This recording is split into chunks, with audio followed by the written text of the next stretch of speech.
كبير. يا لها من فترة صعبة يا ميسي، يا له من يوم سيء يا برشلونة، يا له من يوم للنسيان، يا لها من حسرة، من خيبة أمل. لماذا أصبحنا هكذا؟ هل كان نيمار هو السبب؟ هل أن الأموال هي السبب؟ هل أننا في حاجة لتغيير الجلد؟ هل أننا لحاجة لتغيير الإدارة؟ هل أننا في حاجة إلى تغيير أشياء كثيرة؟ ما الذي يجري؟ ما الذي يحدث؟ برشلونة ما الذي يجري؟ من هذا الذي يلعب مع ريال مدريد؟ هل هو برشلونة الإكوادوري أم برشلونة الإسباني؟ إنني أتساءل لأنني أعرف البارسا جيدا. لا يمكن أن يكون لقمة ساغة بهذه الصورة. اي والله لا تلمني فما علي ولا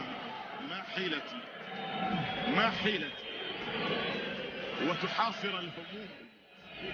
ويا لها من هموم أن تكون مدربا لفريق بقيمة برشلونة وأن تكون هكذا البداية. مش معقول، البارسا تتمنى عليه الكرة، لا يعقل، البارسا تتمنى عنه كرة، الكرة تقول لا لنادي برشلونة. كيف لا تدخل؟ كيف لا تريد؟ كيف تتمنع؟ رويتوها بالحديد والنار، هكذا شعار الكتالان. مش ممكن على الحظ، مش ممكن على سوء الحظ.